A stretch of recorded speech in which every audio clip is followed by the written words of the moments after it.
Well I mean खुशी तो बहुत ज़्यादा होती है, there is no to doubt about it, क्योंकि बहुत सालों से ये सपना देखा था मैंने कि एक दिन मैं mister India बनूं।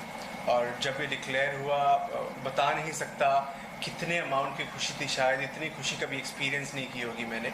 But at the same time title जीतते से ही एक सेंस ऑफ रिस्पॉन्सिबिलिटी बहुत ज़्यादा महसूस होती है, क्योंकि इसके पहले जो मैं कर रहा था वो सिर्फ अपने लिए कर रहा था, और टाइटल जीतते से ही मेरी देश के प्रति रिस्पॉन्सिबिलिटी बहुत ज़्यादा बढ़ गई।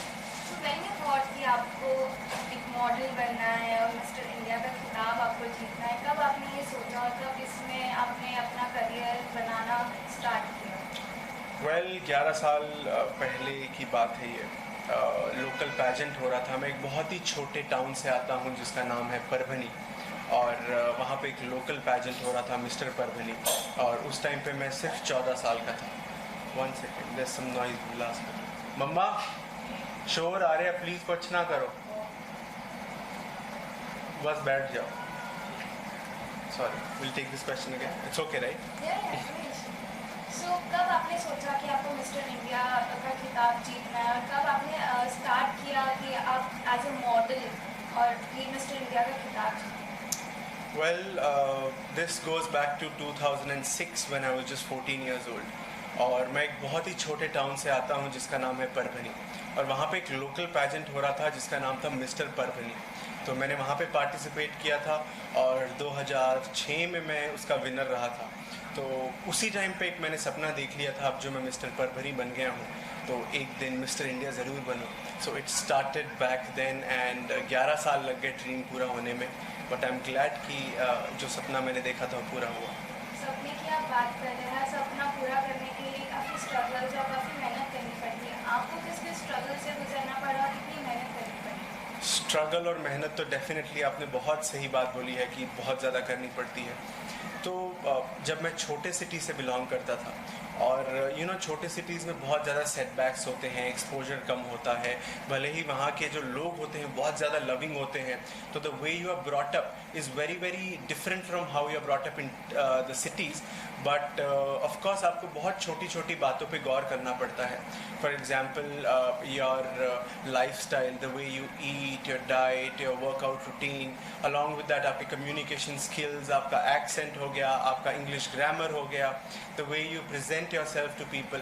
सो ये बहुत छोटी छोटी बातें हैं जो हम यूजुअली सोचते नहीं हैं, बट जब हम इंडस्ट्री या कैमरा फेस करते हैं तब हमें रियलाइज़ होता है कि हमारे में कितनी खामियां हैं जो हमें सुधारनी है। So that really takes time and hard work and consistency I feel. तो खामियां की बात की आपने, कितनी कितनी खामियां आपने सुधारी, कितनी इम्प्रूव किए, कौन सी खामियां? वेल अभी जो मैंने अपने पिछले आंसर में आपको बताया, जब मैं छोटे शहर परभनी से आया था, तो जब भी मुझसे कोई बात करता था तो तुरंत पहचान लेते थे कि अरे आप शायद परभनी एरिया के या मराठवाड़ा एरिया के हैं, क्योंकि जब आप बात करते हैं तो आपकी हिंदी में, आपके इंग्लिश में भी इनफैक्ट वो टोन आता है। तो that was a very very big disadvantage I would feel in the industry. तो मैंने अपनी एक्सेंट को सुधारा, मैंने अपने बोलने के तरीके, लहजे को सुधारा, उस पर बहुत ज़्यादा काम किया। अलॉन्ग विद दैट जब आप छोटे शहर से आते हो तो उन्हें लगता है कि सब कुछ खाना चाहिए, घी खाना चाहिए, बटर खाना चाहिए, उससे हेल्दी कोई चीज़ नहीं हो सकती। तो ये सारी चीज़ें जब आप बड़े सिटी में आते हो आपको रियलाइज़ होती है अरे ये सही नहीं है। आपको छोटी छोटी चीज़ें मॉनिटर करनी है, अपनी कैलोरी काउंट मॉनिटर करना है, अपना फैट आप कितना कंज्यूम कर रहे हैं ये चीज़ें मॉनिटर करनी है। तो ये सारी छोटी छोटी चीज़ें आप सीखते हो, उन पर गौर करते हो, और फिर वो उनको अपने लाइफस्टाइल में इनकलकेट करते हो। तो आई थिंक मैंने इन चीज़ों पे बहुत ज़्यादा काम किया है। नॉट टू फॉरगेट, मेरी इंग्लिश जब मैं शहर से आया था wasn't really nice, तो I really worked hard on my grammar and my accent for sure. Yes. जैसे आपने कहा छोटे शहर से हो, कैसे आपने मिस्टर इंडिया का सफर निभाया है, और या कोई अप्रोच के थ्रू आप मिस्टर इंडिया के ऑडिशन में गए थे कि बस बोलन for your hard work? Well बचपन से ही मुझे एक्सप्लोर करना बहुत ज़्यादा अच्छा लगता है। तो जब मैं कॉलेज में था, मैं मुंबई से अपना कॉलेज बीकॉम की पढ़ाई कर रहा था, और उसी दौरान मुझे लगता था कि मेरा इंटरेस्ट कहाँ है, मैं ये चीज़ एक्सप्लोर करूँ। क्योंकि जब मैं जान लूँगा कि इस पर्टिकुलर चीज़ में मैं बहुत ज़्यादा इंटरेस्टेड हूँ तो आई थिंक वो चीज़ मेरे लिए उतनी ज़्यादा डिफ़िकल्ट नहीं होगी। डेफिनेटली मुझे हार्ड वर्क करना पड़ेगा, कंसिस्टेंट रहना पड़ेगा, बट मैं वो अंदर से करूँगा और कंसिस्टेंट उसके ऊपर रह पाऊँगा। तो आई फील जब मैं मुंबई आया था तो एक्सप्लोर करते करते करते करते एक दिन मुझे ये चांस मिला कि मैं एक फ़ैशन कंसल्टेंट की जॉब को एक्सप्लोर कर सकूं। मैंने कुछ समय तक वहाँ पे काम किया और मैं बहुत ज़्यादा लकी था कि मैं एक बहुत ही रिनाउंड फैशन कंसल्टेंट के अंडर काम कर सका और सेलिब्रिटीज़ लाइक ऋतिक रोशन, वरुण धवन, सिद्धार्थ मल्होत्रा, इन लोगों को कंसल्ट किया। तो आई थिंक कहीं ना कहीं बैक ऑफ माई माइंड तो मिस्टर इंडिया बनने का सपना था ही, बट फैशन की दुनिया का एक्सपोजर और फैशन का नॉलेज ने मुझे और थोड़ा पुश किया कि मैं बिल्कुल इस टाइटल के लिए कोशिश करूं और by the grace of God मैं वहाँ का विनर रहा। तो I don't think anything can bring more happiness than that. मैंने आपके आर्टिकल्स भी कुछ पढ़े हैं, उसमें काफ़ी आप रिजेक्शन पीरियड से भी निकल चुके हैं, तो उसके बारे में अगर कुछ आप शेयर करना चाहें। I feel rejection is part of life. आप अगर ये इंडस्ट्री में नहीं होते, कहीं और भी होते हैं, तो ऐसा तो कोई गारंटी नहीं है कि आपको वहाँ पे रिजेक्शन नहीं मिलेगा। तो आई थिंक रिजेक्शन को पॉजिटिवली कैसा लेना है ये आप को ज़्यादा गौर करने वाली बात है और ना कि रिजेक्शन को पकड़ के अपने आप को डीमोटिवेट करना। तो आई थिंक रिजेक्शंस बहुत मिले, इंडस्ट्री से मिले, दोस्तों से मिले, कभी कभार फैमिली से भी मिले, क्योंकि ये जिस इंडस्ट्री में मैं कदम रखने वाला था वो बहुत ही अनसर्टेन है। आप कोई किसी चीज़ की गारंटी नहीं दे सकते कि अगर आपने एक तरीके की पढ़ाई कर ली है तो आपको पता है कि आपको इस तरीके की नौकरी ज़रूर मिलेगी, बट इस इंडस्ट्री में जिस तरीके की अनसर्टेनिटी है, फैमिली भी बहुत अनश्योर होती है एट टाइम्स और वो भी आपको बहुत ज़्यादा सपोर्ट नहीं करती। तो आई फील रिजेक्शन हर तरफ से मिला, but God was great. I think my belief was very very strong and of course I was a self motivated person जो अपने आप को ही खुद हमेशा कहता रहता था कि नहीं, I mean my wait, my struggle is going to be all worth it। और मैं डटा रहा और I think I was lucky and I'm glad कि मैं डटा रहा। आज ये दिन देखने को मिल रहा है। सो लोग ऐसे भी कहते हैं कि अगर आप as a model as a career सोच रहे हैं तो काफ़ी रॉन्ग परसेप्शन भी उस चीज़ के लिए लोग रखते हैं कि बहुत यूज़ किया जाता है, और तो उसके बारे में कुछ लाइक आपने कुछ ऐसा एक्सपीरियंस किया या which is this is very wrong जो लोग सोच रहे हैं? आई एम एक्सट्रीमली लकी कि इस तरीके की कोई इंसिडेंट मेरे साथ नहीं हुआ है, बट डेफिनेटली आई मीन मैंने बहुत ज़्यादा सुना है इस बारे में कि इंडस्ट्री में ये बहुत ज़्यादा कॉमन चीज़ है। इनफैक्ट मैं कहूँगा कि इस इंडस्ट्री में ही नहीं, हर इंडस्ट्री में ये चीज़ कॉमन है, बट बिकॉज हम ग्लैमर इंडस्ट्री से आते हैं and everybody is looking up to glamour industry, तो ये थोड़ा सा ज़्यादा फोकस में रहता है। तो I personally have one Mantra when it comes two things like this. I believe कि आप अपना जो टैलेंट है, आप अपनी जो आपकी कला है, उसे इतना स्ट्रॉन्ग कर लीजिए, इतना मजबूत कर लीजिए कि लोगों को आपको इस तरीके के ऑफर्स देने से पहले 10 बार सोचना पड़े, आपको कोई रिप्लेस कर ही ना सके, क्योंकि आपकी कला इतनी स्ट्रॉन्ग है और जो चीज़ में आप जिस तरीके का परफॉर्म कर सकते हैं उस आपकी जगह कोई और ना ले सके। तो आई थिंक फिर ये चीज़ें कहीं मैटर नहीं करती and you will definitely be the first preference wherever you go.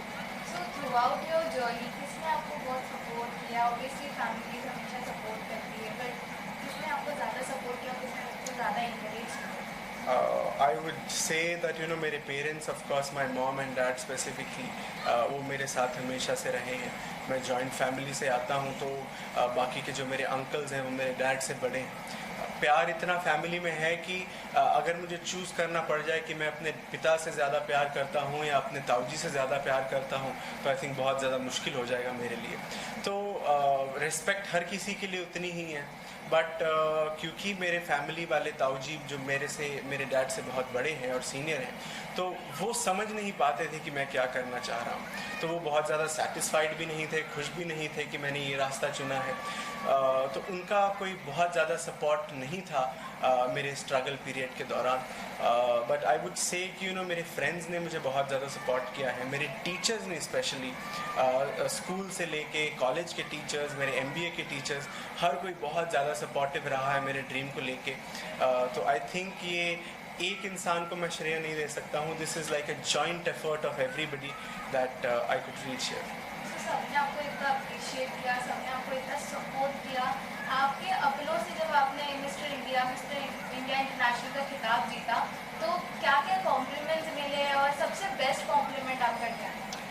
Well I think compliments तो इतने ज़्यादा मिले, इतना ज़्यादा ओवरवेल्म था मैं। और सबसे ज़्यादा खुशी की बात तब हुई जो मेरे अंकल बहुत ज़्यादा खुश नहीं थे मेरे इस डिसीजन से। उन्होंने मुझे आके बीच सभा के अंदर गले लगाया और कहा, सबके सामने अनाउंस किया कि आई वॉज रॉन्ग और मेरे बेटे ने मुझे आज प्राउड फील करवाया है और मुझे इस बात की बहुत खुशी है। तो आई थिंक वो एक मोमेंट था। और सोशल मीडिया पे बहुत ज़्यादा मैसेजेस आ रहे थे, तो एक इंसान ने मुझे एक मैसेज किया और कहा कि मेरा भी कभी ये ड्रीम था कि मैं इस तरीके के कॉन्टेस्ट में पार्टिसिपेट करूं और इंडिया को इंटरनेशनली रिप्रेजेंट करूं, बट मैं वो नहीं कर पाया। बट मैं आपको सोशल मीडिया पे फॉलो करता हूं और मुझे ऐसा मालूम हो रहा है कि मैं आपके थ्रू अपना ड्रीम जी रहा हूं। तो आई थिंक वो पढ़ने के बाद मुझे लगा कि अगर मैं किसी और के सपने भी जी सक रहा हूँ तो आई थिंक इससे बड़ी गर्व की बात मेरे लिए नहीं हो सकती। तो I think that was one thing that really kind of boosted me up. Amazing. It's a big thing. Like किसी से आपको इतना बड़ा कॉम्प्लीमेंट मिल रहा है। Right. So as a model आपको मॉडलिंग में करियर बनाना है कि बॉलीवुड में भी आने का प्लान है? वेल आई थिंक फ़िलहाल के लिए तो मैं बिल्कुल मिस्टर इंटरनेशनल पे फोकस करना चाहूँगा, जो कि जनवरी फर्स्ट वीक में हो रहा है। और बहुत बड़ी रिस्पॉन्सिबिलिटी है मेरे ऊपर इंडिया को रिप्रेजेंट करने की। तो as of now I would want to stick to it, but yes definitely मैं ट्रेंड एक्टर भी हूँ। तो rest I would leave it on time, that wherever I get good offers I will definitely consider that. So mister international के लिए क्या क्या preparation चल रही है और कितना प्रेशराइज है आप फिलहाल से?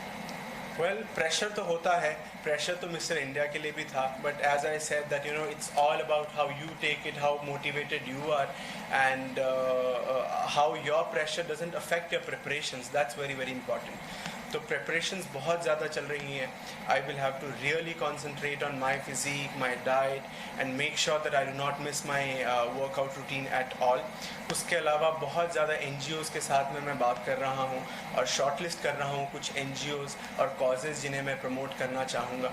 तो कुछ कॉजेज़ मैंने शॉर्टलिस्ट किए हैं, जैसे एंटी डिप्रेशन कॉज हो गया, या ब्लू व्हेल गेम जो आज कर रही है यूथ को, कितने लोग अपने आप को मार चुके हैं उस गेम की वजह से। I would want to pick some topics which are very international और जिन्हें मैं सिर्फ इंडिया में ही नहीं बल्कि इंटरनेशनली प्रमोट कर सकूं। तो I think that is one very important aspect. Apart from that yes there are lot of small things that are going in my mind. I think with time I will definitely share them with you. Amazing. So आपको कुछ mister India से पहले आपको कितने लोगों ने motivate किया? आप एज अ मोटिवेटेड मॉडल भी लोगों को देखे जाते हैं क्योंकि आपने मिस्टर इंडिया का खिताब जीता है, मिस्टर इंटरनेशनल के लिए आप जा रहे हैं। तो कुछ टिप्स जिनको आप मॉडलिंग उसमें करियर बनाना, उनको कुछ टिप्स आप देना चाहेंगे? Well, I would say be very prepared when it comes to rejections. आपको rejections I think her field में मिलते हैं, बट इस फील्ड में जितना आपको रिजेक्शंस फेस करना पड़ेगा आई थिंक दूसरे किसी फील्ड में उतने रिजेक्शंस आपको फेस नहीं करने पड़ेंगे। So only if you are very sure that you can be self motivated and you can take rejections, तभी इस फील्ड में आप आने की कोशिश करिए। क्योंकि बहुत सारे लोगों को मैंने देखा है कि वो बहुत बूस्टअप होके इस फील्ड में आते हैं, बट जब थोड़े से डीमोटिवेट हो जाते हैं तो बहुत डिप्रेशन में चले जाते हैं। क्योंकि रिसेंटली हमने देखा है कि बहुत सारे केसेस में लोगों ने सुसाइड भी किया है। तो आई थिंक ये चीज़ मुझे बहुत ज़्यादा हर्ट करती है। तो one thing which is very important is हर तरीके के लोगों की ज़रूरत है इस फील्ड में, but it will take time and you really have to be self motivated and ready to take rejections. So be prepared for it और लगे रहो, मेहनत करते रहो, हर तरीके के लोगों से मिलो। आई मीन कुछ आपको अच्छा एक्सपीरियंस देंगे, कुछ बुरा देंगे, but at the end of it like you know experiences are very important. वही होते हैं जो आपको एक ऐसा इंसान बनाते हैं who will look up to. So all the best for it, whoever is wanting to become a model, and I think it's a very great career to be into and you must definitely give it a shot. जिनको भी modelling में आज career देखते हैं, उनके मन में first thought यही आता है कि कॉन्टैक्ट कैसे बनाएं और कैसे उधर जाके अप्रोच करें, कैसे अपने आप को प्रेजेंट करें। तो any sort of thing you want to suggest them regarding you? I think आप अपने आप के ऊपर पहले तो थोड़ा सा काम करिए और जब आपको लगता है कि आप प्रिपेयर्ड हो इस फील्ड में कदम रखने के लिए, get a good portfolio done. जब मैं बोल रहा हूँ कि पोर्टफोलियो डन, तो नॉट नेसेसरीली कि पोर्टफोलियो बहुत ज़्यादा महंगा होना चाहिए, बट डेफिनेटली एक अच्छे DSLR कैमरा से आपके अच्छे फ़ोटोग्राफ्स क्लिक होने चाहिए। और आई थिंक आप अगर मुंबई में आते हैं तो आजकल तो ऑनलाइन भी इतनी सारी वेबसाइट्स हैं जो कि प्रमोट करती हैं आपके हुनर को, तो आप अपने फ़ोटोग्राफ्स वहाँ पे अपलोड करिए। फेसबुक पे बहुत सारे ऐसे पेजेस हैं जहाँ पे रिक्वायरमेंट्स आती रहती हैं मॉडल्स के लिए, एक्टर्स के लिए, तो वहाँ पे अपने फ़ोटोग्राफ्स शेयर करिए। तो I think that is going to be like a great first step for y'all. और बाकी की चीज़ें ऑटोमेटिकली विथ टाइम अनफोल्ड होती रहती हैं, और आई थिंक अनफोल्ड होने में ही उनका बहुत ज़्यादा अच्छा मज़ा है। तो I think that's the first step you should take. So anything like you want to do ahead क्योंकि आप अभी एक experienced person हो, तो anything like website or something with from where you can train the people, or as a trainer you can train anyone for modeling, ऐसा कुछ plan किया है आपने? एज ऑफ नाउ तो ऐसा प्लान नहीं है, क्योंकि सबसे ज़्यादा मेरा फोकस यही है, क्योंकि मिस्टर इंटरनेशनल का टाइटल आज तक इंडिया में नहीं आया है। तो मैं चाहता हूँ कि मैं इतनी मेहनत करूँ, इतना अपना जी जान लगाऊँ कि टाइटल इंडिया में लेके आ सकूँ इस साल। और I think definitely business plans होंगे, करियर प्लान्स होंगे, बट वो सारे के सारे मिस्टर इंटरनेशनल कॉन्टेस्ट के बाद होंगे। Amazing. Thank you so much. It was great talking to you and all the best. Thank you so much, it was my pleasure is well. Thank you. Thank you.